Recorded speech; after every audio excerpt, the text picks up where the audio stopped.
All right, what's up, guys? VV back with another video. And in today's video, guys, we got some more Red Yellow Sabo action for you lined up for today. If you're new to the channel, I do these videos on Red Yellow Sabo about once every 7 to 10 days, so it's about once a week when we do these. And if you're wondering, well, why do you do that? What's so special about Red Yellow Sabo?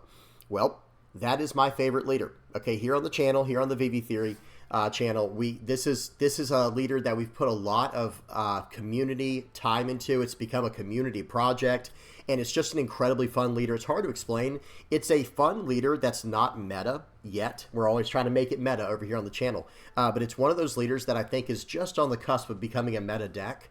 And because of that, it becomes a challenge. It becomes enjoyable to try to figure out the puzzle, right? We're trying to find every missing piece and put it all together and make it work at the highest level. So, yeah, if you're new to the channel, this is a big community project for us here, and we're going to go over some of that stuff in today's video. Other than that, though, there is one other thing we have to talk about, guys, whether you're new to the channel or not. Starting last week, we started this up last week, and now we're going to keep going with it for the foreseeable future. Mondays, Tuesdays, and Wednesdays on YouTube from 9 p.m. Eastern to 12 a.m. we are streaming, okay? I will be streaming Mondays, Tuesdays, and Wednesdays from 9 p.m. Eastern to 12 a.m. So a 3-hour window, 3 days straight, okay? So that's a lot of extra content. Make sure to stop by if you can. We have a good time. We talk a lot about Red Yellow Sabo in there as well. But yesterday we did the stream for Monday, and it was a lot of fun. We went over Blurple. We went over the new Blurple Luffy coming out in OP11. I think, yeah, not EB02, it's OP11. We went over that leader, watched some games from the East. It's a good time in there. Come hang out, have a good time with us, and tell us what you think, right? It's just, we're going to start doing that every single week, Mondays, Tuesdays, and Wednesdays, a 3-hour period, 9 p.m. Eastern to 12 a.m. And every now and then I'll probably have a surprise stream that's not scheduled, but hey, when those happen, they happen. It's a surprise. All right, now let's go ahead and start focusing in on this video. We've got about 10 to 12 games to go over of Red Yellow Sabo, going across 3 to 4 different versions of the deck. So buckle in, buckle up. I'll have everything timestamped in the general description. I'll have all relevant deck lists and links in the comment section below, and all that good stuff, right? Okay, and if you are new, if you're new, or if you have any comments, questions, or suggestions, please do not hesitate to say anything down in the comment section below, or hop on the VV Theory Discord. The link to that is in the channel description. Now, let's do this, guys. We got the first game up here. We're going to go through the 12 games on the sim first, and then we'll hop over and check out the deck list and break things down. We'll look at a deck list from the East coming out. They got first place at a Flagship in the East at a 32-player tournament. Went 5-0. Cannot wait to talk about that. It's a Goa version, and we might mess around with some Goa in today's video as well. You'll see when we get to it. And then we'll check out the deck list and stuff, and we'll wrap it up in that way. Now, let's do this, guys. First game up here. Let's move this leader out of the way. And here we go. So the first version we're going to be checking out today is a totally experimental version where we're going to be messing around with playing Red Yellow Sabo on a curve. So pretty much a mid-range list, but not type locked. It's not like Revo Army. It's not Big Mom Pirates. It is just, what are the best cards I can play on a curve in red and yellow right now? And that's the idea behind these first 3 games we're going to look at. Okay, so the volume is already off. Let me get the speed on 2x. It's there, and here we go, guys. We got a game versus Newgate, and don't take any of the opponents into consideration. We're trying to get ideas if this deck can work or not, right? That's the main focus here. Because I know Newgate is not considered a meta matchup, and but again, we're just trying to get some ideas to see how well this can work. So we're going to start off with Flampe. Flampe is one of my absolute favorite 2K counters in the game. Just being able to draw 2 cards like that, it's just so nice. And it drops our life down, which is not necessarily a bad thing for what we're trying to do. We're going to take that hit. Excuse me. They hit us for 8 there. We're going to take it, go down to 2 life now. But remember, guys, we can very easily gain life in this deck, right? Like, we can gain life with our leader effect pretty much anytime we want to. It might cost a little bit, but, it's something we can pull off pretty much at our disposal. It's at our disposal at any time. We can use it whenever we want to. Okay, we just did our forward on turn. We established a Sanji. We can't even attack into the leader because he's a 6,000 power leader. We only have 5,000. But here we go. And notice this, guys. They do some type of mistake here. They attach 1 Dawn to the Ezo when they should have just attached an extra Dawn to that the guy they just swung with. I can't remember his name. Haruda, I think his name is, or something like that. I can't remember.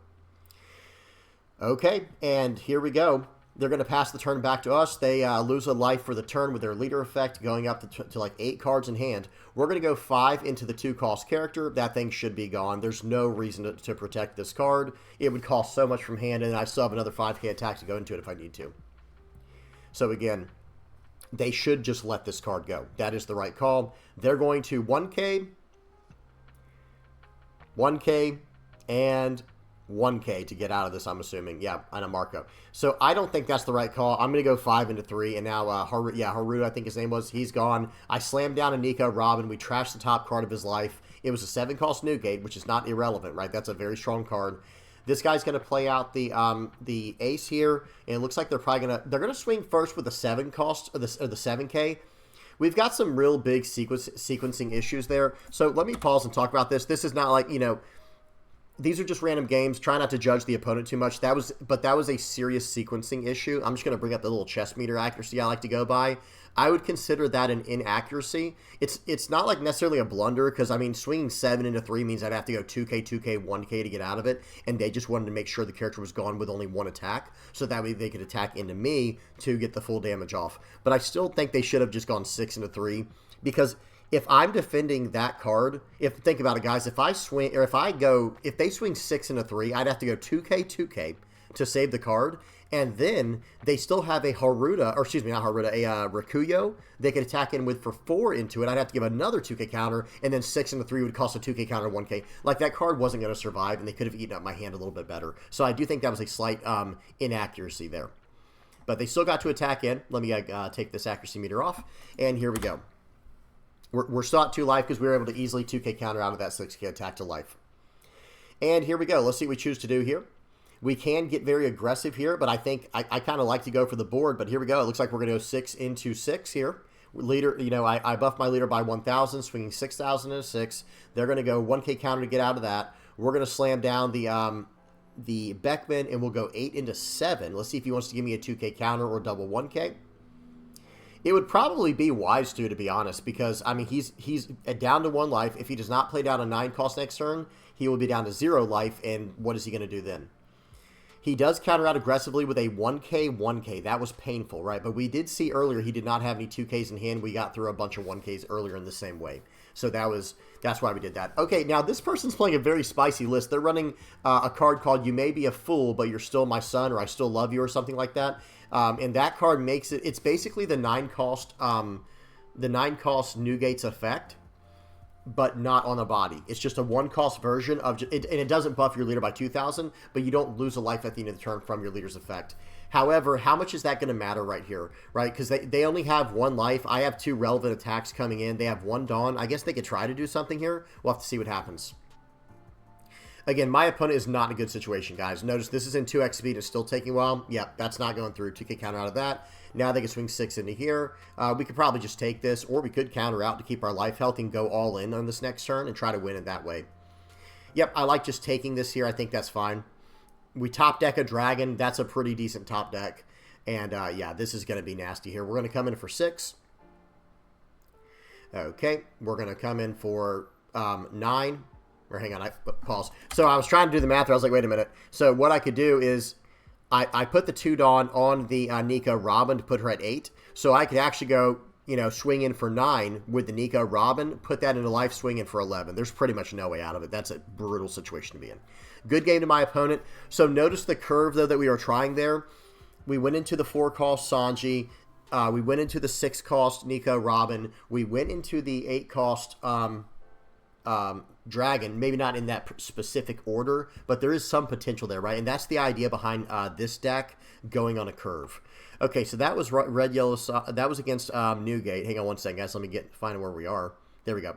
Okay, and this next one's against Jewelry Bonney, which is a more meta matchup than Newgate is, that's for sure.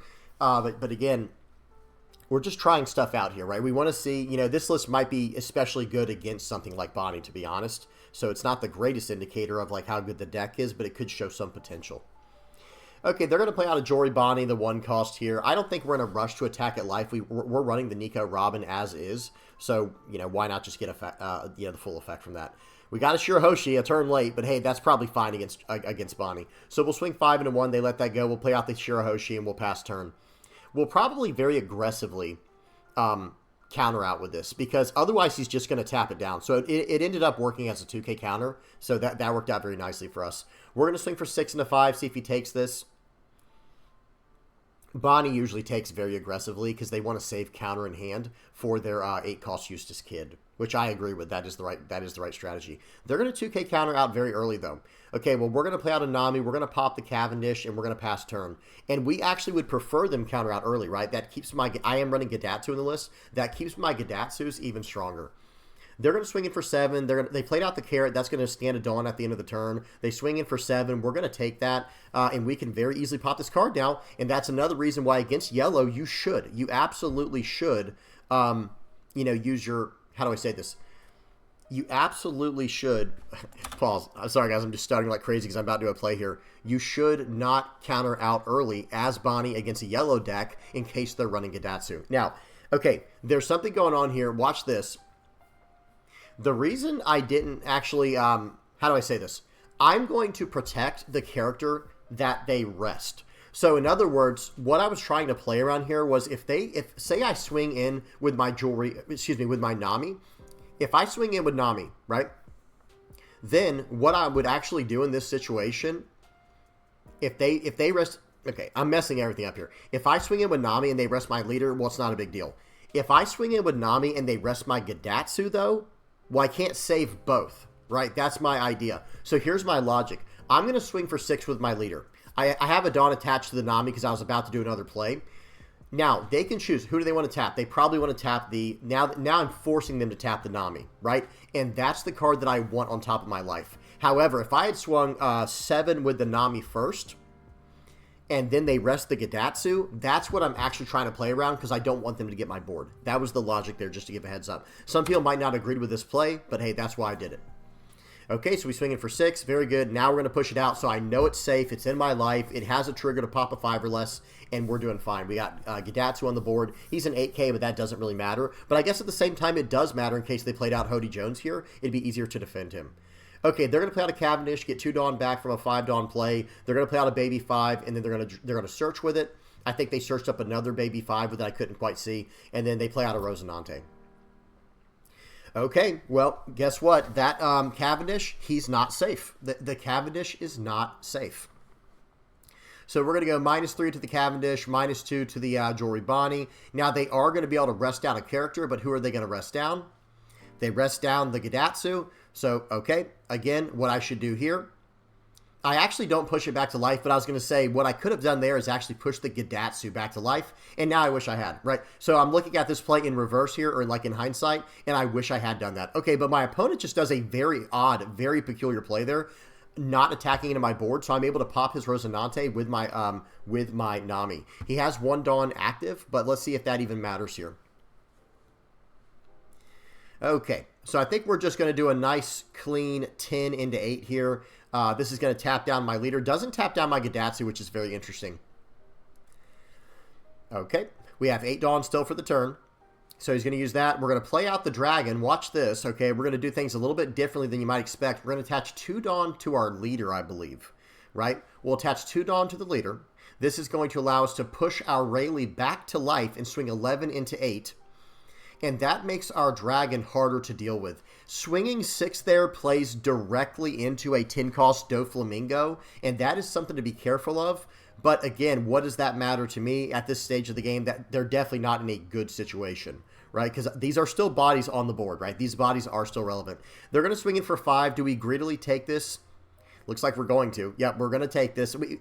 There is definitely an idea to counter out of that. Countering out of that would not have been a bad play. Okay, so we're going to -3 to the Doffy, and add a Dawn. We're going to push back a card from the board to our life, and we're going to buff the dragon on the board up to 11K. So now we have an 8K that's active, that's standing, and then an 11K that's rested, hard to deal with. And remember, that Doffy is a 6K right now. Excuse me, a 7K. Now, right here, we could take this, but I'm trying to play around a Hody Jones as well, so I have to be careful here. Okay, they play out a Cavendish. We're not worried about that at all. This one we should counter out of with the Gadatsu because that thing no longer has any value. Or the Nico Robin would have been another option, but if we get a 5-cost Tsunami, we can trash the Nico Robin with that effect. Okie dokie, what's our opponent going to do here? I do want to get rid of that Cavendish under, no matter what. The Cavendish I really want to get rid of. Okay, so here we go again. I'm going to choose to attack with my leader first because I need to know which card I need to protect on the board with my leader's effect and putting cards into life. He rests down the dragon. That was as to be expected, but now I can push the dragon into my life and buff my Rayleigh, right? That's the idea. It probably doesn't matter that much, but it is something I'm enjoying doing here. So we're going to swing in for 10. He takes that. We have this much Dawn left. We're going to pop that card. We leave one Dawn active. I guess we could have swung for 8 with our leader. Not a big deal. Yeah, we could have swung with 8 with the leader or 11 with the Rayleigh. They're going to play out a Captain Kidd. But here's the problem. Here's why you shouldn't aggressively counter out of life early on. This guy's down to 3 cards in hand. It will be very easy for me to run through this character. And they swung for 6. That was a play mistake for sure. I think they forgot to attach a Dawn to their kit. Yeah. Now I don't have to worry about getting my characters tapped down. That's just a mistake. We'll go 8 into 8. We're just going to literally just nickel and dime this guy every card out of his hand. Okay, yeah, that's not good. We'll go with that's not good. Swing 9 into 8. I should have done 10 into 8 to be honest, but we're going to go 9s, 9s, more 9s, and your turn. It is your turn, sir, and now a 10 cost Doffy will not save you. A Hody cannot rush me down. There's no way out of this one, right? I guess maybe a blocker or something could extend the game out, but I don't think so. They're going to play out a baby 5. They're going to do a search. They do find a Rosinante, so they play out the Rosinante. They have their leader effect. They didn't even attack with their leader. I think that it slipped their mind. They'll rest that guy down. That's fine. Yep. Use your blocker. Slam this guy down. We'll attach this. Push that to there. Whoops, messed up. And then we'll swing it for 14. No way out of that with only 2 cards and no Dawn open. But again, guys, this was just against Bonney. When you're running a more slower controlling version of Red Yellow Sabo, you really can just go the distance with them. But it's going to always come down to, can you get rid of the Cavendish on curve? And if you can get rid of Cavendish on curve, you are in a good position. That doesn't mean you automatically win, but you're in a much better position. Because remember, guys, whatever card they're locking down with their leader or with Carrot or with Doflamingo or whatever, you can save it with your leader effect. At least the cards that matter, not the little tiny 1 and 2 cost cards, but the bigger cards that matter, we can save those. All right, we got one more version of this Red Yellow Sabo curve style deck, and I think this probably could be considered control as far as Red Yellow Sabo goes, but I did want to call it curve just so we knew what was going on, what the intent was when I was making it. We got a 2, 4, 6, 8 curve in our hand. Very nice. And this is against Black Yellow Luffy. We're going to slam down a Shirahoshi. That's just an incredible blocker against this deck. Like, they don't have a lot of ways to deal with it. They're going to swing for 7. I do like to take these, guys. I do like to take these early hits. I think I'm fine with that. We can play out a 4-cost Frankie. This is a little bit... That's a little bit dangerous because of the 5-cost Luffy. But at the same time, I didn't attack them. They're at 5 life. Or, at 4 life. Okay, they're going to swing in for 6, and that's that.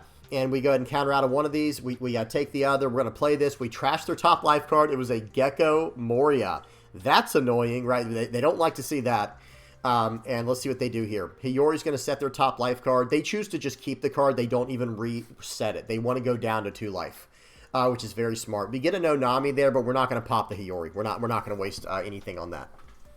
They go ahead and pop my Frankie, which was a very intelligent play because we were going to put that right back into life and get major value. We play out the Rayleigh. We're building tall on the board. We're building wide. And let's see what our opponent chooses to do here. They take their last life cards. They're going to gain 2 life. And then they're probably going to play out 2 2-cost guys to really cash in on that. He definitely needs to, right? He definitely needs to do that. Yeah, because otherwise I've got some pretty decent size attacks here. Like, these are not small attacks, right? These are not small attacks. So he did draw with that Luffy, but he didn't pop my Shirahoshi to give me a life, and that was intelligent. And right here, we're going to go ahead and cash in on that Shirahoshi. Okay, well, there's another Ben Beckman. That's a pretty decent answer to Sabo, right? Okay, and they have a 9,000 power leader here, so I think what we're going to do is we're going to poke 9 into our opponent's face here, and we could just slam down a blocker. We'll slam down the Shirahoshi, your turn. Getting cards out of their hand, we're whittling cards down out of their hand, we're playing slow, we're playing smart, and yeah, we're doing just fine here. We have a very, very strong blocker against Black Yellow Luffy, and we have 1 life, so we're looking just fine here. They play out a Gecko Moria, as to be expected. They're going to play out the same exact combination as last time. This time they do KO my Shirahoshi. I don't know if I agree with that. Just let me block with it. Draw your card like normal, and then they're going to go 8. Oh, well, that way they can go into the Rayleigh. So that made more sense. Excuse me, that did make sense. But I got to gain a life from that, right? We're going to play out another Beckman here. Looks like we're going to push one of these Beckmans to life. and then we're probably just going to smash in for whatever the biggest number is we can. We have to do 1 Dawn on the leader, obviously. We're going to swing for 9. I immediately wish I had done it the other way around. I wish I had just buffed that guy. So what I should have done there, guys, let me pause. They still had to give me cards from hand, right, at 1K. They're down to 5 cards, which is a good thing, and we're at 2 life, about to go to 3. There were 2 trains of logic here, right? There were 2 different ways you could have approached what I was doing. I could either, A, push... do what I did. Okay, I could either A, do what I did here, where I swing for 9, get a card out of hand, and then I can push that card to my life and pass the turn. Or I could have attached 2 to the guy like I did, and then push the active, the just played Ben Beckman to my life, because I can't swing with him anyway, right? And buff him by an additional 2,000 and get even more cards out of my opponent's hand. Then it would cost a 2K and a 1K. They'd be down to 4 cards instead of 5 right now.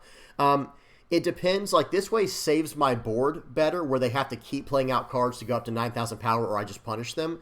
But there's definitely an argument for the other way as well. And I was 1 Dawn away, of course, from being able to do something, swing 9 more with the Nico Robin. They're going to Rygo. They're in desperation mode. Now they can only get to 7,000 power this turn maximum, because they only have 4 Dawn left. They're going to swing 9. We're obviously just going to take that. They're going to trash a Sabo from their hand. They're going to put that card, put double Sabo into their life. They're going to play out a 2-cost Sabo. They're cycling through their deck, but they're going to go back down to 3 cards after they do their cycle, and it's my turn. Well, after they swing for 9, we take it. Very nice. We got a Kitten Killer. That card's pretty good. So right here, we're just going to pop this card and get it out of the way, right? So now we can swing 7. And now I think we are going to get super aggressive here, pushing that card back and swinging 9 and getting rid of their last life. So I'm at 2 life still, guys. I have 2K, 3K. I have 4K counter in hand. They can't really blitz me down with the board like with this, unless they have like a 7K, a 5-cost 7K ace. That's their only chance here, is a 5-cost 7K ace. Okay, they get 2 Luffys into life. They are able to play out a Luffy. They're going to be able to pop that to draw a card. They draw a card, and they can't remove anything on my board because it's a 4 or less that they have to target. But here we go. They're going to go 12 into 8. Well, all right. We can't really do too much about... I mean, I guess we can try to aggressively counter... No, we only had a 4K. Never mind. So we couldn't quite... If we could have countered out, guys, I think we might have. But we have a dragon coming down next turn potentially, so we'll see what happens here. They're going to swing in for... They swung in there. They're going to play out the Luffy and not use the effect, because otherwise I could just 15 into their face. But because of that, now they are going to lose that Luffy, right? We're not even going to let them have that card now. So we did the most damage possible there. That's one thing I really love about Rayleigh, is I just affected 3 targets. I just nerfed 3 characters on the board. 1 got totally removed, right? I just made a 9,000 power body into a 6,000 power body that I'm swinging 7 into now. I just made a 1,000 power body into a negative 1,000 power body. Guys, if you're a new player, understand this. Power can go into the negatives, okay, when you're doing calculations. Make sure you understand that. Cost cannot, though. Cost cannot go into the negatives, at least not currently, but power can, okay? And then we completely removed a 3,000 power or lower body off the board. We push back the Rayleigh to life. We can't lose now, and now how is he going to get this card out of his life? He already used up his 2-cost Luffy in hand. He plays out a Kuzan. We have Rush Dragon coming in, or Kitten Killer. It just doesn't matter.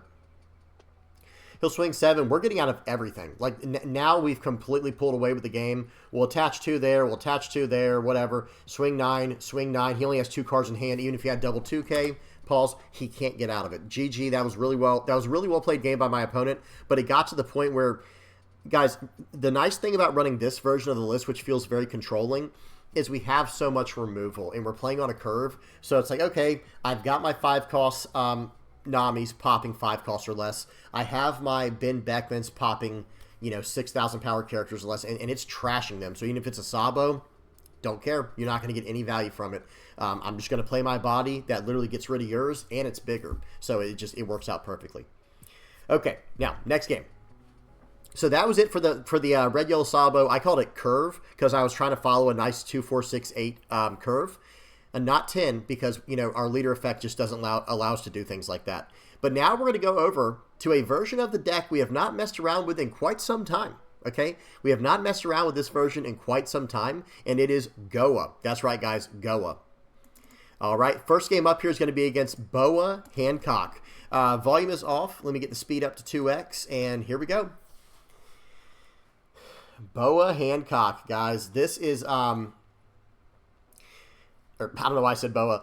Goa is what I was trying to think. Boa, Goa, they're so close. But Boa, guys, this is my favorite version. And we are going to, towards the end of the video, we are going to look at some things. We're going to look at some statistics that the community submitted about this. We're going to swing super aggressively here. Swing 5, get cards out of hand, get their life down, and move on. But Goa Kingdom is how yeah, I can't talk. Red Yellow Sabo was literally built for Goa Kingdom, right? That is what it came with in ST13. That is the entire idea of the combo. That is how it was built. So, of course, that is my actual favorite way of how to play the deck, and that's what I want to work the most. But we won't get that to work for us until OP11, or I guess ST21. Excuse me, ST21. We get a new card. We'll look at that today as well. Don't worry. Okay, so here we go, guys. Our leader's now 7,000 power. I'm trying to do the math here. I was thinking about, yeah, I was like, you know, let me go 777 here. I think if he has a if he has a Gravity Blade Raging Tiger, it will obviously punish me here. But I'm trying to get as aggressive as possible. And if he plays the Gravity Blade Raging Tiger, he won't be able to do like anything else for the turn. Okay, he's going to play out Salome. I think it's or Salama. I can't even see that from here, guys. However to read that. 9 into 7. Nope, we're fully countering out. He pushes an ace back to hand. All right, here we go, guys. We're in a pretty decent position here. Watch this. Swing 6, swing 7. We're going to play out the other ace here. We're going to life. Oh, wow. Okay, we're going hyper aggressive here, guys. Hyper aggressive. Pushing that card back, swing in for 9. Okay, and that's game. That's game, guys. That was like a 3-minute game. He has no way to get out of it. He should have gotten out of one of those 0 cost 3, one of those 7K attacks with the 0 cost 3K, but that might have been the last card of his in his life. We just completely overran him. Remember, guys, we swung like 4 7K ace attacks this turn. 4 7K ace attacks, or not this turn, in this game. And then we came in with a 9K at the end. My leader's coming in for these big attacks. This deck can become, it is so fast. It can go nuclear. And for people who might be thinking, like, yeah, but you got 3 of your 5 cost 7K aces. That's true, I did. But don't forget, guys, I'm running Flampe in this list. I'm running Searcher Garps, Searcher Events, and soon we'll have a new 5 cost 7K. We'll have a new 5 cost 7K very soon, guys, in the 5 cost 6K Rush Luffy that attaches a Dawn when attacking. Absolutely incredible. I cannot wait to get my hands on that card, but that's an ST21. Okay, so that was the first game of Goa. That was versus Boa Hancock. Next up, we got a game versus Gecko Moria. This was a spicy game, man. I do like to see these some of these different deck lists like Gecko has. Okay, we're going to start off with a search. You better believe we're snagging the 5 cost ace every single time. Okay, I would go as far as to say is that ace, that 5 cost 7K ace, basically carries this version of the deck until we get the new Luffy card. So he's going to swing 7 into 5. Just let this thing go. We have to trash a card from hand. We'll probably trash a 2K counter here, and then we'll just let the card go. Yep, you can have it, and here we go. Right here, we're going to play out another Garb. We grabbed the only card we could, which was a 2 cost Luffy, the Goa Kingdom Luffy, and we're going to go swing 5, swing 6. We're going to keep up the aggression. We're going to keep up the aggro. He counters out with the 1K Borsalino. He'll be pulling that back later with the Gecko Moria. I can almost guarantee you that with the 8 cost. He's going to swing it for 5. We're going to take it. We get a Luffy. But, guys, remember, in this version of the deck, we don't have the good Luffy yet. We don't have that card yet. They're going to swing in for 6. We'll probably 2K counter out of this because it's still early on. Nope, we take this one. He plays out a Brook. He's popping my cards. Uh-oh, this doesn't look good, right? We'll swing in for 7. He'll probably, he's going to 2K 1K to get out of this. Very nice. Push that back to life. We're swinging in for 7 more. Like, oh, why not go for the board? That's like what I always say, right? Hey, guys, with this list, face is the place, guys. Face is the place. And they're going to play out a Rebecca here. They're going to cheat out a brand new. Yeah, very good turn for them. They defensively reinforce their board with a Borsalino and a Rebecca. They have Brooke still. And, yeah, we're going to have to do some stuff here, guys. We're going to have to do some stuff. All right, so I think we're going to swing for 7 and then 8, and this will not be blockable because it is by Luffy with 2 Dawn attached, so he cannot block this. Push it to life, your turn. Now, the really unfortunate part is we did have to counter out very aggressively earlier on with the 2 cost Luffys. He's going to swing for 5. We're going to take that one. Swings for 6. And, yeah, he's going to swing in for 5. And he's going to slam down another blocker, of course. And they're going to play out a Borsalino. Okay, you know, that is the combo there. But watch this, guys. I got a present for this guy. I got a little treat for him. We're going to swing in for 7. Okay. Very good. attach 1, push this to life. We're going to play out the ace here. I'm going to pull out the ace from life now. We're going to swing for 8, and then we're going to swing for 9. This is going to eat up a blocker. That was very aggressive of him to counter out of that with Borsellino. That will probably cost him the game. Swings in for 5. That's not going through. That was a miscalculation because I'm at 7,000 power. He's going to swing for 9. Okay, we have to take this. We get double 2K from life. Very easy game. No, I'm just kidding. But seriously, we got the double 2K from life, and he's not getting out of this one. Okay, so we're swinging in for that much. It's going to be 10 into 5. Now, he almost gets out of it. It's the crazy part. Watch this. When we look at his hand, watch this. So I'm swinging in for 10. He could only get out of... he has to put down 2K, 2K, 2K to get out of this. He gave me 1 2K. Watch this. He has another 2K and then more 1s to get into 2. But then here's what would happen. I swing for 6. He has to block that one because he has no more counter power. And then I swing for 7 with ace, and it's game over. Very close game. My opponent did, they were hanging in there for sure. But at the end, it came down to this. And I don't think I even played that perfectly, guys. Like there's some other things I could have done. Like, for example, if I were to play that exactly accurately, or at least in my opinion, it would have been swing 6 with leader, swing 7 with ace, slam down the Luffy, put all the Dawn on him, push the ace to life, and we're coming through for whatever that ends up being in unblockable. Good game to my opponent, though. That was a really good game. Okay, then we got one more game with this Goa version versus Purple-Black Luffy, okay? Purple-Black Luffy, people are starting to figure this leader out, guys. And we even covered this leader in one of our earlier streams. Like one of the earliest streams we did on the channel for this year. And this leader is actually pretty good. So here we go. They're going to swing for 7. We do aggressively take life with this deck because we want to turn on the effect for our 5-cost ace as soon as possible. We play out a Garp. We grab a Luffy there. I think we're just going to swing 8. Or no, we'll swing 6 and we'll play out a 2-cost. Okay, let's see what we pull out here. We're going to play out the ace here. Seems good. Seems fine. That way we can go combo crazy next turn. All right, he's going to load up. He's going to try and put me on 1 life here, guys. He's going to try and put me on 1 life. We're going to 2K, 1K to get out of this. Okay, just kidding. He was going to try to put me to 0 life. He was going to try to go all in on that turn and try to end the game. But guess what? Here's how we do things over at the VV Theory channel when playing Red, Yellow, Sabo. We're going to go swing 7, swing 8, and sit on 1 life and stare at our opponent. Stare at him with a blank expression and say, okay, your turn.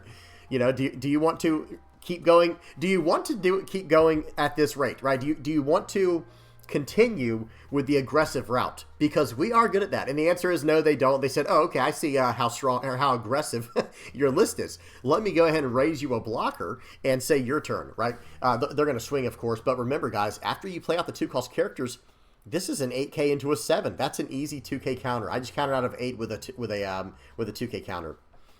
Okay, we can do the same thing now, but with Luffy. Let's see what we choose to do here. Or can we? I didn't even check. Let me see. We have 8 Dawn for the turn, so it'd be 5, 7, 8. We can't actually. We can't. We cannot do it the same here, and that's one of the major problems with the Luffy, is it's just not as strong. It's just simply not as strong as the the new Luffy coming out when it comes to like just straight value. Swinging for 9. He takes that very wisely. Well, now we're back down to 5,000 power. Playing out defensively like he did, that was the right play for sure. He's going to swing in for 5. He's going to swing in for 5 more. Okay, we do have to get out of this in case he drops that card right there. And now we have to get out of this attack as well. Okay, now that we're out of this attack, he's probably going to go for my character on the board, but that's okay. If he wants to go for my character, he's giving me back my Luffy. But what he probably doesn't know is I have the 2-cost Luffy in hand, so it doesn't matter. I also have a 5-cost 7K ace in hand, so that doesn't matter either. Like, I'm coming in for a metric you-know-what load on this next turn here. He has to get rid of that ace. It's not even a question. Like, there isn't even an option. There's not even another option. He's going to go 13 into 9, which was a good number to swing, so that way I couldn't 2K and get out of it like that. Or like 2K, 1K or something, I wasn't getting out of that. Let me say, or it would have been 2K to get out of that because I was a 9K, but I didn't have it. But okay, we got Luffy. Here we go, guys. We're going to swing in for 8 unblockable. All right. I have to do some math here. I have to make sure I do this just right. Yep, we're going to go 8 into 5. Let's see what he does. Even if he uses his Gum Gum Giant this turn, So watch what happens here, guys. This is pretty interesting. I don't think he has Gum Gum Giant, but watch this. So what I was going to do here, we're going to talk about this because he's about to leave abruptly. We're going to swing in for 8. Now watch this. He's just going to quit out, and this was a play mistake too on my part, by the way. He can't get out of that one, so he doesn't have a Gum Gum Giant. So what he thought I was going to do after that was just slam down the Garp, right? Or slam all in with the Garp. And if he had given me his blocker, I probably would have. But my actual play there was going to be play out the 2-cost Luffy again, raising the power of my leader to 9,000, and then swinging for the rest of whatever I had, which would have been 3. I would have gone 9 unblockable into him, right? So it was 8 unblockable, 9 unblockable, and then it should have been a 11 attack with my leader or a 10 attack with my leader. But he thought I was just going to load everything up on the Garp, and he just quit. Which is true. You know, that's probably what I would have done if he had blocked there. But because he had 1 Dawn active, I wasn't going to do that with Garp. I was going to do the other play I said to go up to 9,000 power and try to defensively survive for whatever he swung in with. And I only had like 2k counter in hand, and I'd have gone down to 1k counter. I thought I lost this game, but he just didn't have the counter power. He just simply didn't have the counter power. So GG to this person. But, you know, I will say this. Once I went to swing in after he blocked out with the Frankie there, guys, we would have found out he didn't have counter power. It was over no matter what. But it's funny, the logic there. If he would have tried to bluff me, it might have worked. You know what I mean? It might have actually worked. But who knows? All right, good game to my opponent there. That was the Goa version. Now we're going to swap over to a Goa hybrid version. Okay, it's not much Goa. Let me warn you up front. I don't want to get your hopes up. It is a Trigger Rush Aggro Goa version. Okay. First game up here we got against Blue Doflamingo. We got 3 games of this version. Okay, 2x speed. Notice we got the ace in there. We've got some small revisions to talk about. We actually played this list quite a few times last night in the stream. Man, guys, if you're not coming by the streams, you got to come by sometime. It's Monday, Tuesdays, and Wednesdays. We have a good time. It's 9 p.m. Eastern till 12 a.m. It's a good time. And if you can't make that time period, guys, you can become a member. It's like $3 a month, and you can just watch whenever you want to. You know what I mean? Watch all the reruns whenever you want to. All right, here we go. So they swing in. We're actually going to take that. What happened? Wait, how did we lose our guy? I missed everything. Hang on. Oh, we played out a guy from our life. That's what it was. We took it. We got a trigger, trashed the Morley, and now we're putting the Cracker back into life after swinging 7. It's our opponent's turn. Hey, do you want to attack into me? If you want to attack into me, I can draw a card for you, you know, or put a card on the board for you. It seems good to me. Yep, we'll go ahead and trash the Sanji because that card's not exactly good against Doffy. They can bounce it very easily. They attack in. We get another trigger. He's like, okay, I see what's going on here. It might be too late, though, right? He might be seeing what's going on here a little too late. We're going to swing in for 7. We're going to push this card to life. Going to buff this card. We're going to swing 5 into 5. Let's see if he wants to save this card, because now I can go into the board pretty aggressively, right? He has 4 cards in hand, okay? And he's not saving this card, guys. It's going to be swing 5, swing 6, swing 7. He's not, I mean, he's going to lose something here, if not his entire hand. Okay, 6 into 5 gives me that. Swing 7 into 5. Now, no blocker. Chooses not to use blocker there. Okay, we'll take it. Gravity Blade. Okay, that makes sense now. Gravity Blade's going to swing in for 5. We will take that card back. Thank you. We'll take that card as well. Cracker, you're down to 3. You're at 3 life. I'm at 1. Yeah, this is going to look... This could be very ugly. We'll go 7 into 5. Here we go. We'll push this into there, and we'll swing for 6. I'm saying, hey, you know, use your blocker. Use something. He decides not to, so we're going to load this up, and we're going to swing for 10. That's double attack. He decides to take it to leave the body on the board. Sure, you got it, man. You have got it, sir. They're up to 4 cards now. What are they going to do? This is a very, very sticky situation because that is a 7,000 power Cracker on my board. That's a very annoying card to deal with for them. Okay, they're going to try to win the game here. Okay, they're trying to go swing 5, swing 7, or something like that. No. Okay. No, we're not letting him. We're not letting him have that. No, sir. Now he should go into the Cracker though. That would be a pretty good follow up here. 9 into 7, very nice. But watch this, guy. Oh, and they did not get a card, but it didn't matter. Watch this, guys. We got a turn lined up for you here. This is some of what Red Yellow Sabo can do if given the right, you know, situation. Play out the ace for 5, cheat out the other ace, push this ace back, swing for 9, swing for 10. Guys, this deck is so much fun. The explosivity of it is just incredible. And again, guys, this is the Trigger Rush Aggro version with Goa support instead of the other Rush support. Okay, I think we're only running like 6 Goa cards though, guys. Everything else is the same. We still got the Tropical Torments as a 2 of now, but we have all the other trigger cards, 2k counters, and then, oh yeah, let me go Speed 2x. Speed 2x, volume is off. Here we go. We trash one of their life cards with a Tropical Torment. We swing in for 5. Let's see if they want to give me anything. They give me a 2K counter. That's probably very wise of them. Red, Yellow, Sabo. If you see Tropical Torment, you know this list is about to blitz you down, or try to. They swing in. Of course, we're going to get a trigger. We have like a 90% chance of getting a trigger, right? It's something like an 82 or 8, something like an 80% chance of getting a trigger from life. I'll check into that later. Have to bust out the hypergeometric calculator for that one. Okay, we push the card back to life. We swing for 7. We swing for 8. They're down to 1 life. It's their turn 3, right? We just had our turn 3. They're going into their turn 3, and they're at this life. Okay, if you swing in for 5, I'm obviously going to play out my smoothie. They swing in for 6. We're going to play out this card. We already have another ace in hand. We're not going to get greedy here. And here we go. Play out the ace. Swing for 7. You know where this turn's going, guys. It's going to be 7s all day. It's probably going to be swing 7, and then it'll be... well, I should have. I did that a little bit differently than I think I should have. I'm waiting for him to play out like the one card. Okay, gets Kikinojo. Okay, and then we will swing for this, and I don't think we're going to be able to use the effect now that he got that extra body. Otherwise, we could have swung for 7. We might have still tried to swing for 7 there to win the game, but if he had Oh Come My Way, I couldn't really risk it. He'll go 6 into 5 here. We'll let it go. Now we can't lose the game for sure. He's going to go 5 here. We'll take. He's going to go 5. We are going to counter out of this. I'd give him the Moscato here. I should trash the Moscato. But I might. Okay, I take it. And, yep, we're going to go ahead and activate this. He's going to swing for 6. We'll give him a 2K because otherwise he was going to go 9 in on Hiyori, and that would have got me. We're not doing that. Okay, but he still has 9 Dawn to play with. But how is he going to get around this next turn is my question, because he knows I have ace. He knows I have ace. Play out the Nami. Very nice. That's going to pop one of my characters. I think he popped the wrong character. Yeah, he popped the wrong character, but not a big deal. So the way that next turn is going to go, guys, he has a 2K counter in hand. He's not going to survive my first attack because what I was going to do was slam down ace, swing 7. That was going to get him, but even if it didn't, if he had ways to redirect attacks and things like that, no big deal. Attach it on to the leader, push the ace back into life. We're going to swing in with Smoothie for 9K because of that, getting the ace right back into hand, and then we'll put everything else on the leader. There's pretty much just no way to get around it. Unless he had 3 of the cards to redirect, but he did not. Okay, we got one more. These games are pretty quick, guys, with the trigger rush aggro.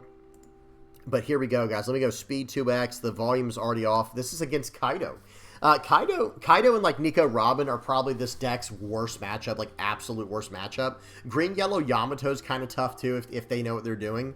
But yeah, this is Purple Kaido, man. It's too bad. They need to give more direct support to this leader because it's such a cool effect, being able to trash life. I would probably mess around with that, guys, because I do like life manipulation. Okay, they're going to play out Lead Performer Disaster here to ramp a Dawn and draw a card. They're going to swing for 5, trash a card to ramp a card. I believe that's how it works, or to ramp a Dawn. Yep, they trashed a Black Maria. They're up to 6 Dawn, or 7 Dawn already, I think that is. That's crazy. They did not swing with their leader. Very smart. We're going to Tropical Torment to pop their life down. And now we're going to swing for 6 into 4. If he saves this, it would be a little bit crazy. Yep. And then we'll swing for 6 into life. And he should block this because this has Banish. He should 2K counter. Even though, remember, guys, that Sasaki and the Black Maria, I believe those are 2K counters. Like, I know Black Maria is, but I think that Sasaki was a 2K counter as well. They're going to play out the stage. They're going to ramp a Dawn. They can start eating my life cards up if they choose to, but I don't know if it might be too early to try something like that. All right, so they can just swing 6 into my Moscato here, and I think that'd be a pretty good play. I will probably still save it because I need to keep the bodies on the board, and I do.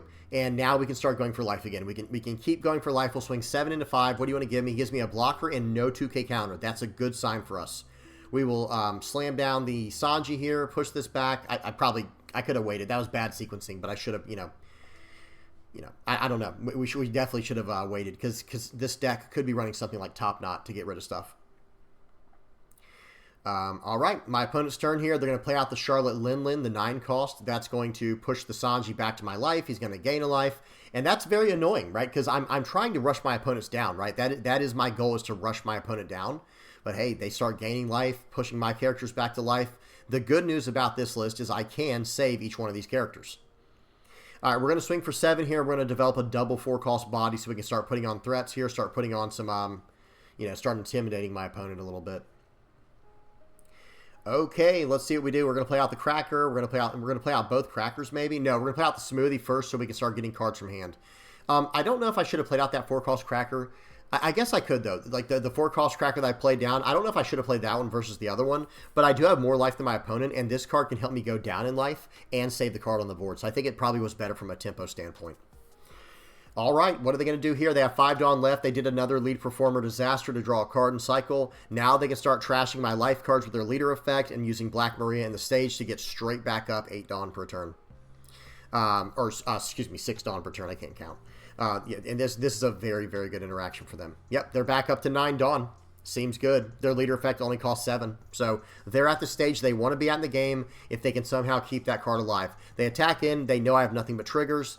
They attack in. They know I have nothing but triggers. And here we go. Now we have a Cracker on the board. Seems good. We're going to swing for 7 with double attack. Here's the beauty of the Cracker conundrum that this deck presents to the opponent is, okay, I'm at 2 life. He's at 3 life. All right. I'm going to swing for 7. Just 7. I'm going to swing for 7 with Cracker. If you let it go through, you lose 2 life. And if you don't let it go through, I can then attach 1 Dawn to my leader and push that card back to my life and get it back later. But I get to, it's a 1 Dawn investment for 7,000 power. So it's just so good. And it gives it to someone else on the board. Okay, let's see what our opponent attempts, let's see what they're thinking they're going to do here. I don't know if they even have enough to get out of this, right? And by the way, I just showed what they searched. They did a search earlier. I don't know what it was from, but they did reveal somehow that 10-cost Kaido. We know that card is in their hand. So one of their cards is a 10-cost Kaido. Okay, they took that. That's not good for them. We'll attach another Dawn to Cracker now to buff this, and now we're coming in for 7 more. This is going to be 7s all the way. Okay, now that is a really bad sign, right? That is an extremely bad sign for my opponent. We're going to take the bottom life to buff this to 9. We're going to swing in for 9 more with the other smoothie. Yeah, this is over. So right there, what I should have done was swing 7 with leader, and then it was going to be 9k with both smoothies. There's no way out of that one, right? There's just no way out. Good game, though. That was a fun one. All right, so that was 3 games of the Trigger Rush Goa Aggro variant. That game, we didn't even get to see Ace, right? Like, this was just a normal Trigger Rush game with no Ace. But just having that potential, I think, helps bring the deck to another level.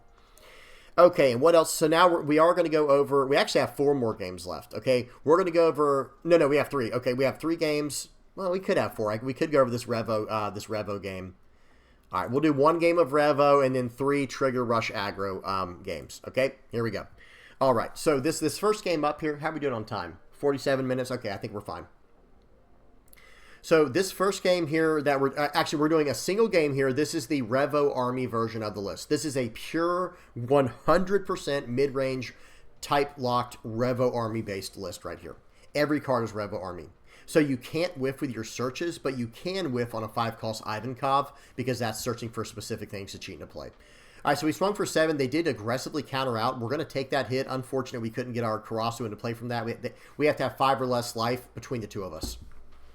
Okay, but right here, we don't really have a great play because if you play out Karasu against Perona, you're just going to lose your Karasu. That's how that works. So we'll swing in for 10. We'll drop him down to 3. And now if he hits me, I can get these new Revo Army triggers. Because I'll go down to 2 life when he's at 3. He's going to attack in. Yep. What do you know? What do you know, guys? He's playing with fire. Revo Army, even though this is not the Trigger Rush version, I still run like 16 body triggers, I think. So there's still a lot of stuff going on there. I think it's 4 Morleys, 4 Lindberghs, 4 Kumas, and 4 of the 3-cost Karasu. Going to pop the Cerberus right there. Very nice tech card they have.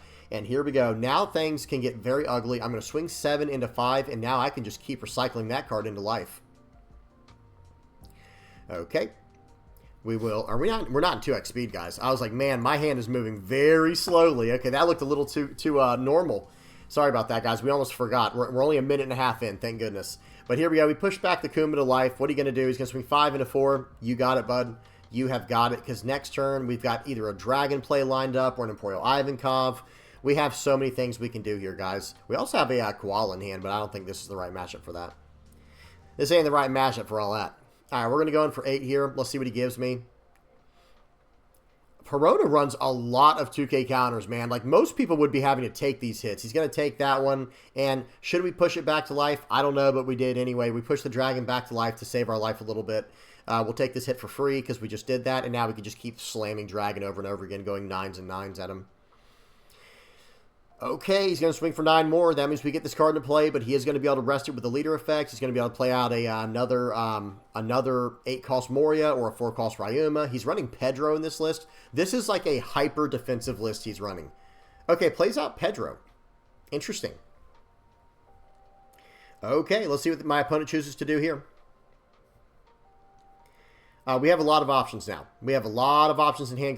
Guys, we have like 10 cards in hand right now. 9 or 10 cards in hand. That's crazy. Okay, so what do? We got to see. I think we do just need to slam Dragon. Yeah, I think we slam the Dragon. There's honestly an idea to just push the card into life. Like, okay, we'll just, you know, swing 6 and then just push the Kuma into life, swing 11. We're going to swing for 6 here, though. Let's see what they do. Okay, they end up just taking it, you know, 2K counter. Again, like I said, I've never seen a card, you know, this deck run so many counters, but I guess the Rebecca helps out there. I'm trying to play around the Pedro. There is no way to play around the Pedro. He has to block with it right now and remove my character, or he just can't do anything. We're going to swing in for 9 more. We'll go 9 into 9. If he wants to give me a card from hand, that's fine, or a blocker. I'll take either one. I will take either one, and then we can push the guy back to life. Or we could have kept it on the board. That was another option, but I just think Perona can just KO anything at once at all times. Maybe it couldn't, but it could have at least swung into it and then not give me any cards from life. Okay, my opponent's turn here. I do have 3 life. They can't really actually go for... They can try to go for lethal, but it would not be very wise into a hand like this. We got a Kuma for next turn now. That Kuma's going to be able to pop either of these blockers. Those things are not going to be able to survive unless he plays out a 5-cost Sabo. He's got 2 cards left in hand. What are the odds he has one? We'll see right now. We'll have to see. Plays out a 9-cost, 9K Zoro. Guys, what is that? Get that thing out of here, bro. No problem. We got the stage. We're going to do some searching here. We're going to grab a Fire Fist. We can drop him down to 5, and we can only pop a 2. So we'll go ahead and do another search with Ivankov. We'll drop him down by 3 more. So now we got him, right? Okay, Koala, minus 3K to the Zoro. Yeah, I'm trying to do the math right now. Minus 3 to Zoro, Fire Fist. We pop the Rebecca with that, and then play out the Kuma, and now we can swing for 6 at life. My opponent is not happy with that play, I promise you. I promise you my opponent is a little bit frustrated with that one. I know I would be. And now what? I do have a 5-cost Bonney on the board. If he wants to rest down these characters on the board, I don't care at all. I should probably try to get out of this one, but I don't have any 2K counters. Okay, we'll see what he does here.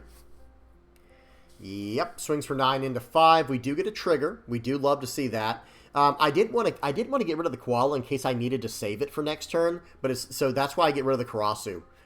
He gets out of Pedro. Okay, so when they have Pedro on the board, guys, you have to be very careful and make sure you allocate all the Dawn you need for the turn, because they can rest your Dawn as well with that card, guys. That is a on KO, rest one of your opponent's Dawn, or KO one of their cost 6 or lower rested characters. So we just did something. We did a top search there to get a 2K counter. We'll take that to help survive. We can gain a life easily this turn without any, without any help. And I think we're just going to kind of go all in here, guys. We might try to go for the Gecko Moria. We don't have to go life. This is not a super aggressive version, so we don't have to go all in here. Okay. I kind of like putting the 2 on Lindbergh more than anything, but we have to be careful with how we do this. Okay, so again, I have to attach all my Dawn. I have to fully telegraph my play, or Pedro will rest my Dawn if I attack and he blocks it. So we're going to go in for 5. He gives me a 1K counter. Okay, now I have an option here to actually just try to... I mean, I could just go for the board. I don't know why not. Why would I not just go for the board here? I could swing 2 into the 2, 9 into the 9. We could do all kinds of stuff here. Well, this has to be blocked. Yep. And now what's going to happen is we're going to push... We're waiting for him to do his effect. He's going to KO my Lindbergh. It doesn't matter. We're going to buff this guy. Swing for 9. He can't get out of it with 2 cards. GG. That was a fun one. What an aggressive list from Perona, man. That list was absolutely aggressive. Hey, and I sure am glad I didn't go with the defensive blocker play there, because I probably would have lost. Look at what their top card is. Ice Age. Ice Age, my Koala, rested with the leader effect. Swing through for 9, 9, 13 or something. Yeah, that would have been bad. Okay, so that was the one game we have for Revo Army. Now we have 3 games of just your standard trigger rush aggro, okay? First game up here against Purple Black Luffy, speed 2x. All right. Didn't we go over a Purple Black Luffy earlier? I'm trying to look through. Let me see. Black Yellow Luffy, the Goa version. Went against Boa, Gecko, and... Yeah, it went against Purple Black Luffy. But this is not the same one, guys. That was the Goa version. This is the Trigger Rush aggro version. So we pop his first life at the Tropical Tournament. We swing for 5. He's down to 2 on his turn 2. Seems good. That is just madness levels of aggression. And now watch this. If you can get them down that low this early on, watch what we do right here with Kid and Killer, guys. We're going to take that. Unfortunately, it was not a trigger body. It was one of the few cards we can get that does not come straight into play. But watch this. Oh, you're at 2 life, huh? Okay, swing for 6. He has to Gum Giant to get out of this, guys. What is he running in his list? I don't know. But swing for 7. That's probably going through, and he's down to 3 Dawn, guys. He's down to 3 Dawn. We're going to push this card back to life. He does have Black Maria, which will help. But, I mean, guys, I'm just way too aggressive. He just gives up. This list was... This is why I decided we'd go through these games. I did not plan on going through all these games today. I was going to leave 1 or 2 out or something. But it's like, these are fast enough games where it won't matter too much. But, guys, what was he supposed to do? Just not attack me there? Because then next turn, I just play out more cards. I just keep bashing in. It's just such a horrible position. That was a good game to that person. But, man, if I can get a start that explosive and my opponent's running that in their hand, do you guys see their hand? You got to play counters too, guys. I don't know what to tell you. And they can't just be 2K counters that you want to use on the field like the Black Maria. But who knows? Maybe he just got a really bricked hand. But look at his look at the deck, guys. You can see in there. I don't know if you guys can see it with the quality, but he's got a lot of events in there like Ice Ages, Shigan Finger Pistols, 7 cost Luffy's, 9 costs. Yeah, I don't know. Good game. That was a fun one. Trigger Rush Aggro goes real fast. Okay, Speed 2X. Here we go. And if you're wondering what the difference is between the Goa Trigger Rush Aggro version, the only difference is I'm not running Zoros or Luffy's. I'm running the 5-cost Ace instead. And instead of running the 4 of the Tropical Torments, I only run 2, and I run 2 of the 2-cost Aces to go really explosive if I ever line that combo up. Otherwise, it's a 1K counter. Okay, here we go. They're going to play out the Burgess. They're going to lock down my attacks here. Guys, for those who are not aware, this is basically our best matchup. Blackbeard is basically our best matchup. So here we go. We get a Tropical Torment right on time. Absolutely beautiful. Unfortunately, we can't do anything too crazy here where we can play that out and do some other stuff. But hey, I think we need to get the advantage. Yep, get rid of Lafitte there. Swing for 7. And then we might even just pass the turn here. There is a world where we just simply pass the turn. Yep. Because basically, I'm kind of saying, like, I don't think you can remove both my characters in one turn like this with only 6 Dawn. Maybe he can.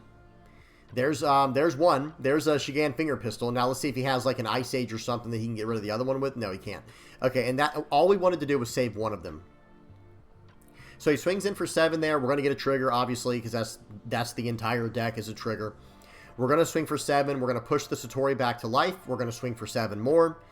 And yeah, actually we're going to swing 6 and then 7 and develop another 4-cost body. And it's like, all right, man, it's your turn. I have a card on the board that can't really be KO'd unless you can use some type of black hole effect on it.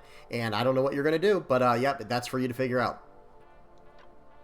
And we have a Lindbergh, so he can't even sit behind a Vasco shot unless he can play out Vasco shot and remove the Lindbergh. Not a good position to be in. He does remove the Lindbergh with some type of 4-cost. I think it was a Shigan Finger Pistol. But he only has 4 Dawn left for the turn. That is a 7,000 power cracker on my side, guys. Does he really want to go all in on the Burgess here? By the way, he can if he wants to. It does. I can almost get out of it. I can get out of most things here. 2K, yeah, we'll let that go and just dare him to attack in. Like, hey, I dare you. Okay, he knows better. So now what we're going to do is we're going to swing 8 and swing 9. I think that's the plan here. Yep, swing 8, swing 9. Kid and Killer, one of the best closers you can ask for. Just absolutely insane levels of aggression. GG, they only had a, they almost got out of it. They had a 2K and 2 1Ks, not quite enough to get out of it. Good game to my opponent there. But this is the hardest counter you can probably come across for Blackbeard, guys. Because not only do we have all the triggers coming out of life, not only do we not play any on-play effects, but we also gain life, right? So even if they're trying to, like, out-tempo us or I don't know, trying to whittle us down, we're just going to gain life every time. We're not even going to really give you much opportunity to get rid of the characters. All right, one more game. We got a game versus Kinemon. This was a spicy game, guys. This was a spicy one here. We may or may not see a 5-cost Yamato come down this game, the green secret Yamato, and it scares me. It does scare me quite a bit. We're going to swing for 5. They take it. We're going to hit them with a Tropical Torment. They have Hody Jones in that deck. This is not, this is a strong deck they're running. They play out Hiyori for 3 with the Kinemon's effect, and then cheat out the Yamato, drawing a card and swinging for 6 with leader on their turn 2. That is a pretty good turn 2, guys. Now, luckily, we do have the Sanji in hand, but we'll see if it matters. We'll see how much it matters here. All right, well, what do we do? I really don't want to deal with that Yamato. We're going to swing for 6. They're going to 2K counter out. We're just going to slam down the Sanji and say go. But they may or may not be running an Ezo in that list. I'm sure you can imagine that card right there, on play, rest a 4 or less. It's a 3-cost, 3K, 2K counter, Wano card. Now they swing for 9 they swing for 8 when they should have swung for 9. And we do aggressively counter out of this. I cannot let that card survive.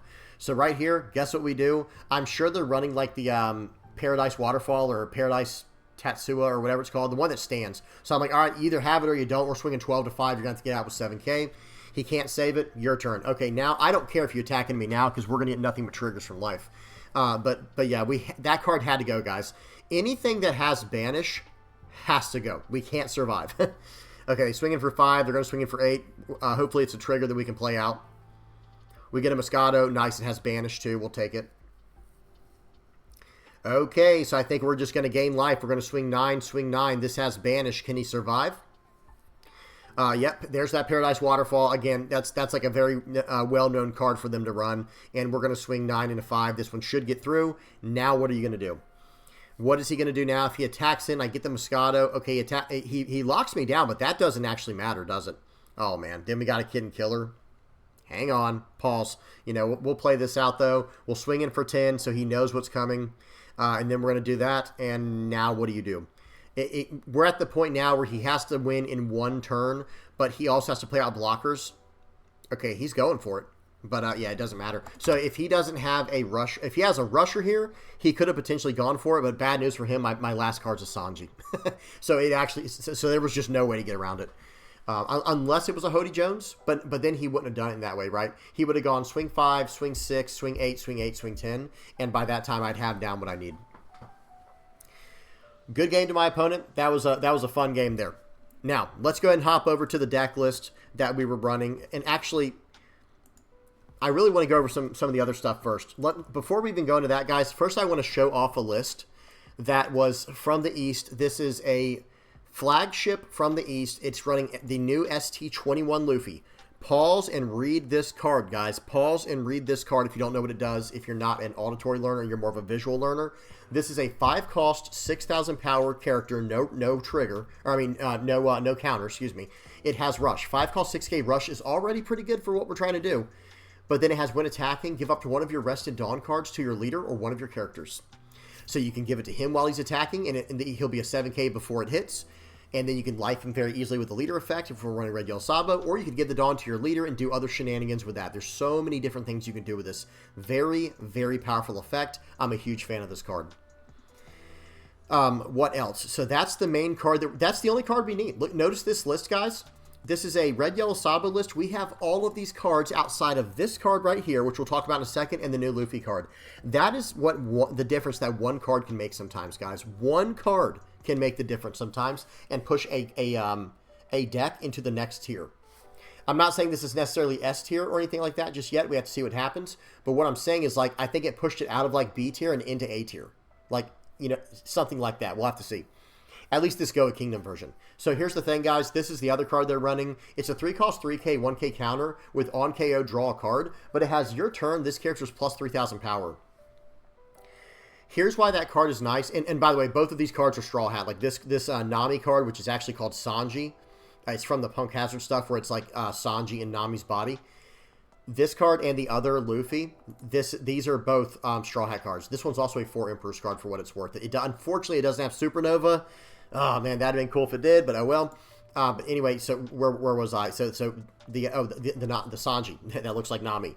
This card is actually very good because this is kind of like Kid and Killer for us early on, because then we can just, for 4 Dawn, we play this card out, attach a Dawn, and it's a 7,000 power body on our turn.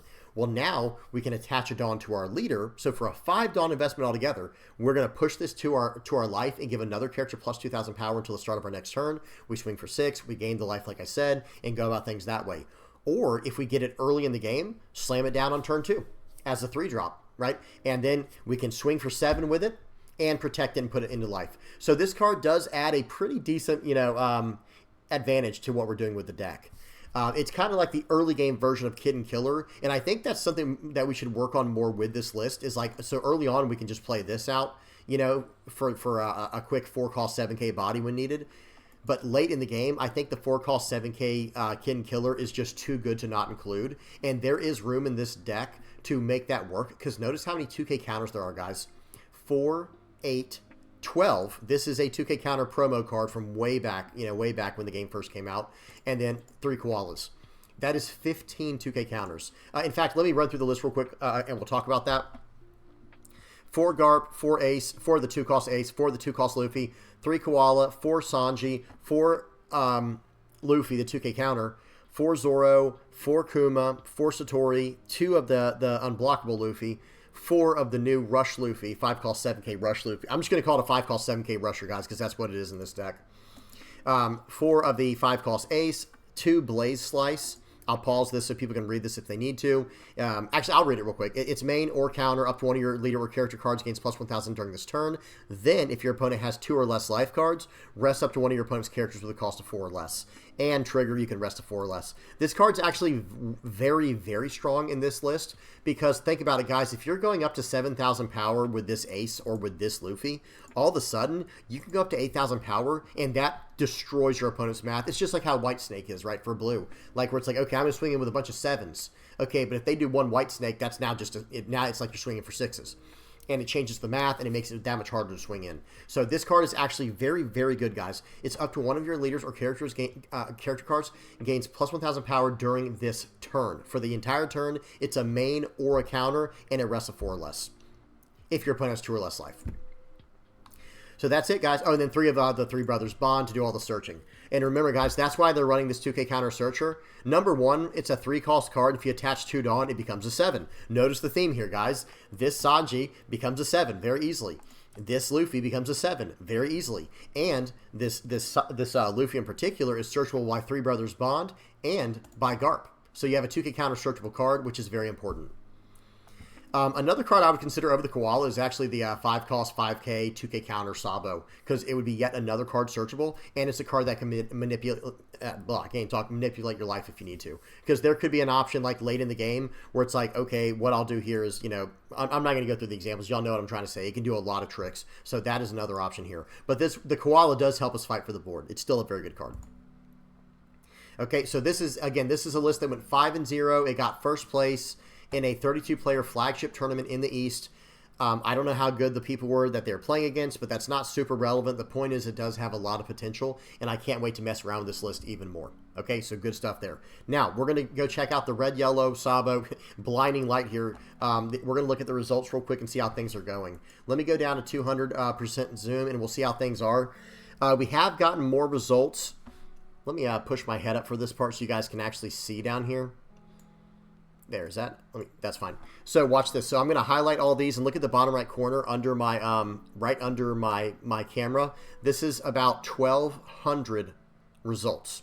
Okay, we have put in 1,200 results so far for OP09 playtesting with Red Yellow Sabo. So awesome job to everybody in the community. Thank you guys so much for submitting this stuff. If you want to submit your results, guys, and put in the work like this, and I also have like my head's in the way, but there's a list behind my camera of the people who have submitted. I try to put their names in here as soon as I can, so that way they get the credit they deserve as well for helping out. And yeah, this has been an incredible community project, and it looks like overall, guys, let me just say this right now, the first columns, these first 2 columns here of win-losses, this is the Trigger Rush Aggro, the second one is mid-range, the third one is Control, which is really just like a curve-out removal control deck now. That's like the best way I can explain it. And then the last one is a hybrid tempo mid-range list with some control elements. And overall, it does still look like the Trigger Rush Aggro list and the mid-range hybrid list. Those seem to be our best bets, guys.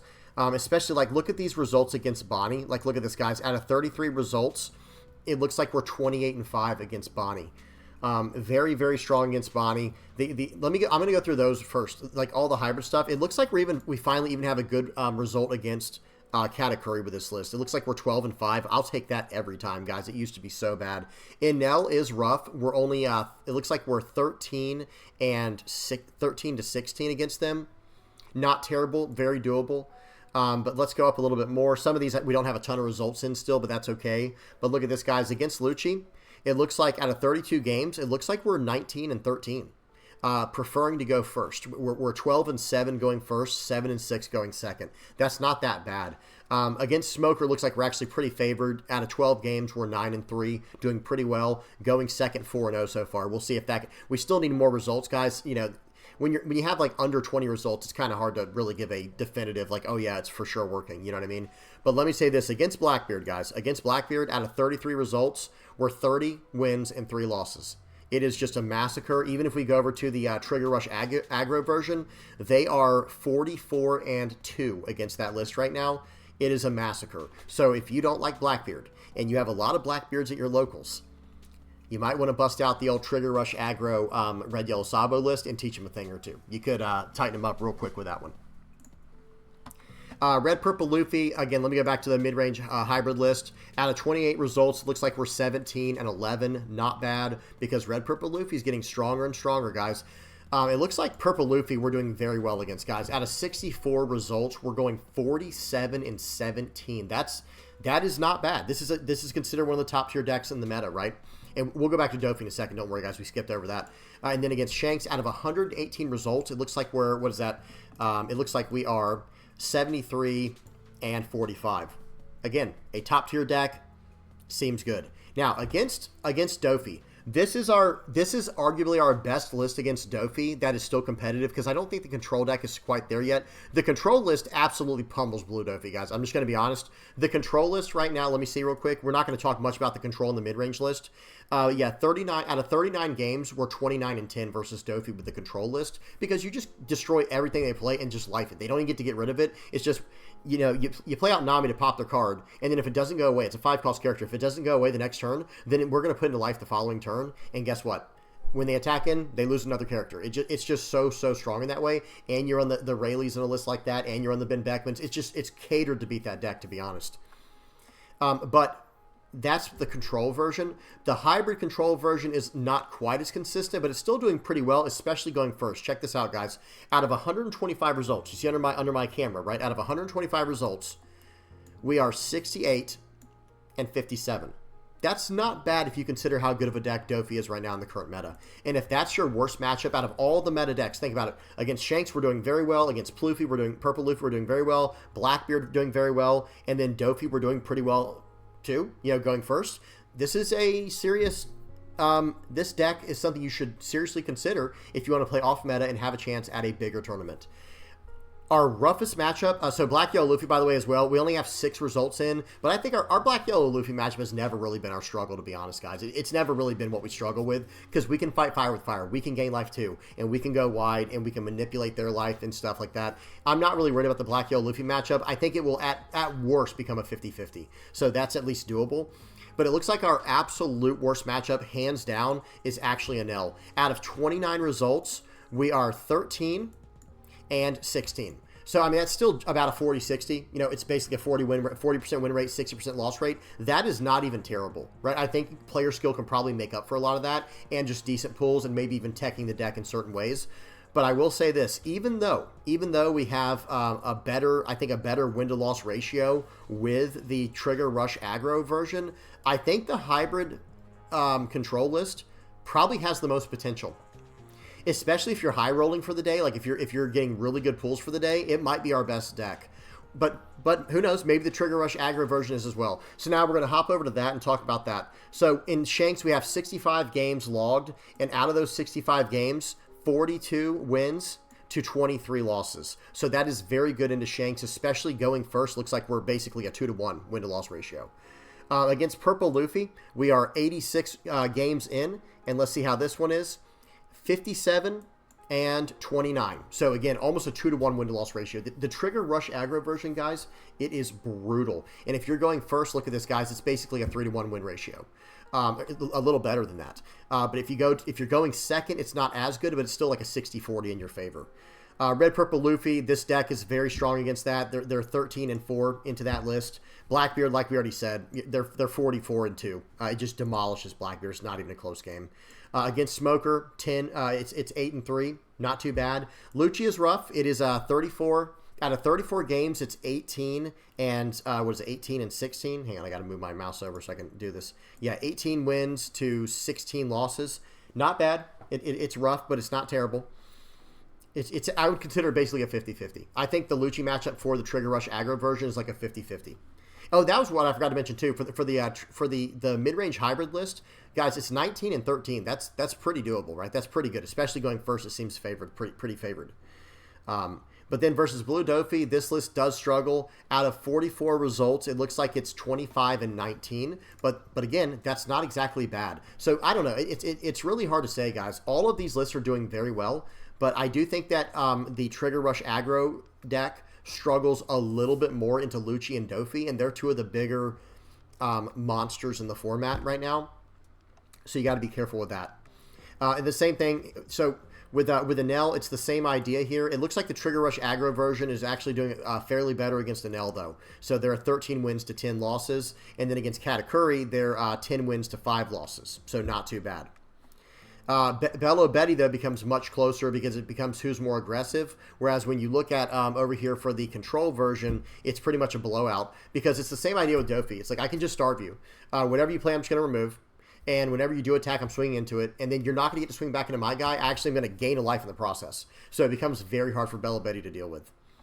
And then last but not least, it looks like Bonney is like probably a 60-40 matchup for the Trigger Rush aggro version, but not so much for the the hybrid control version. That list kind of just blows Bonney out of the water. So good stuff, guys. Again, thank you so much to everybody who's submitting these results. Guys, if you want to submit your results of your own, hop on the VV Theory Discord. We have an entire channel dedicated to Red Yellow Sabo stats. Okay? All right, that's it for the stats. Now let's go over and check out the deck list, and we can wrap this video up.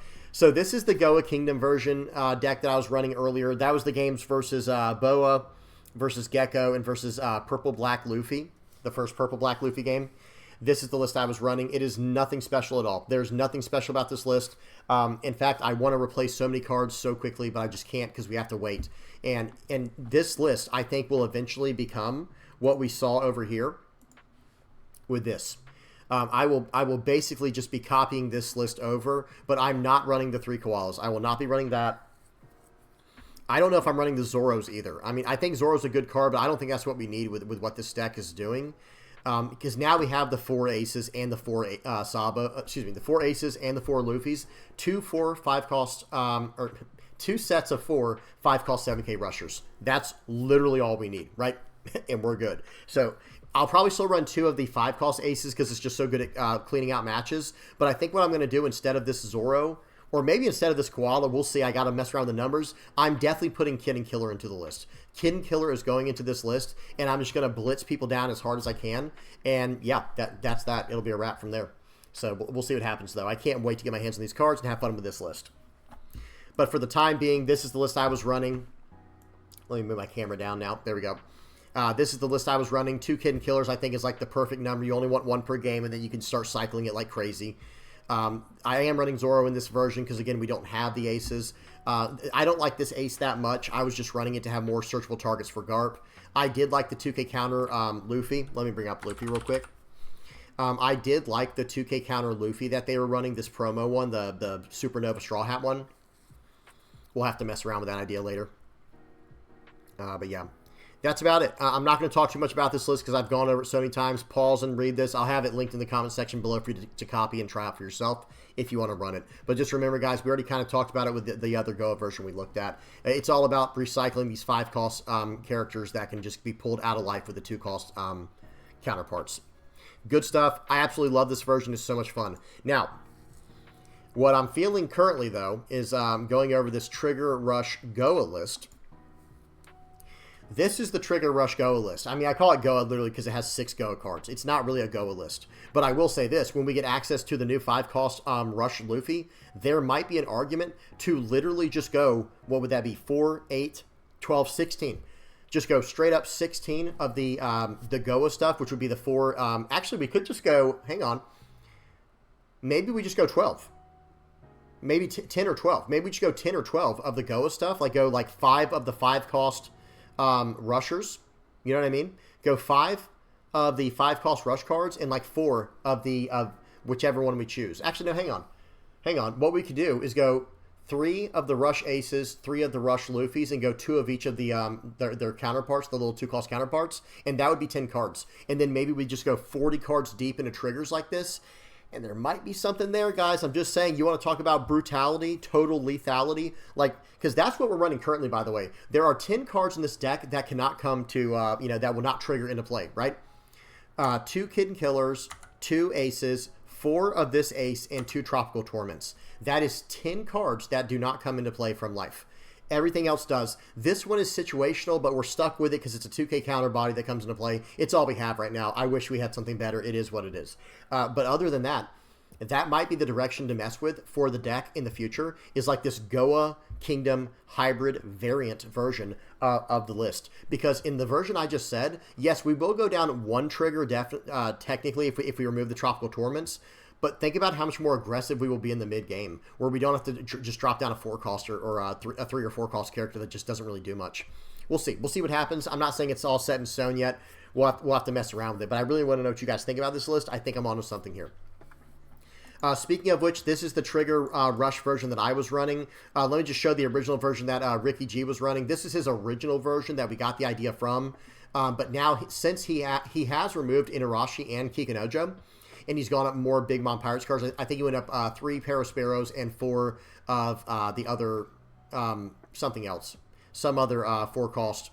Let me see, because I added it too. Oh, the Moscato. He went up, I think he went up 3 Moscatos and 4 Parasparrows, or the other way around.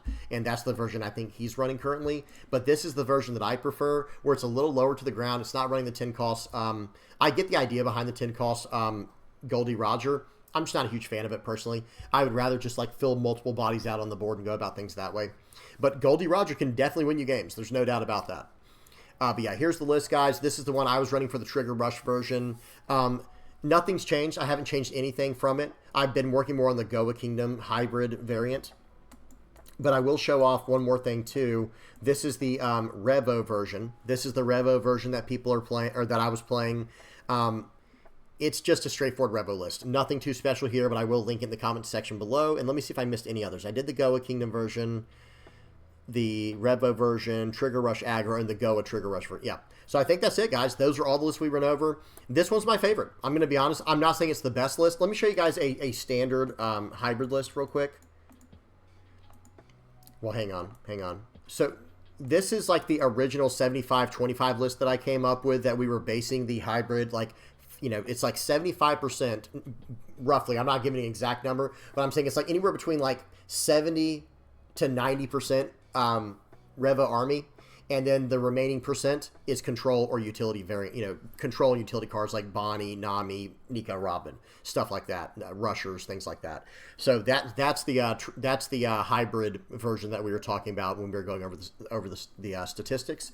But I think a version that a lot of people are running is actually this version right here, and this was submitted by Sergio. I'm going to remove the leader so it all fits on 2 lines. This was done by Sergio, one of the guys in the Discord, and I think this is the most recent version. Actually, it's not the most recent version, but this was the original version. A lot of the results were coming in on, but people have since modified things to their liking. So honestly, guys, if you really want to stay up to date on it, you have to join the Discord and check it out in there. That's the only way I know how to say it. It's the only way to do it. But yeah, and this was an absolute blast. We'll probably be, tonight for the stream, we're probably going to be messing around with the hybrid Goa version, the Goa hybrid Rush version. We'll probably be messing around with this tonight on the stream, and a few other things as well, just whatever we can mess around with it to have fun with. But yeah, all right, that's it, guys. I'm done yapping at this point. I'm completely done. All right, let me go ahead and shrink my head down, very nice, and bring out the playmat page.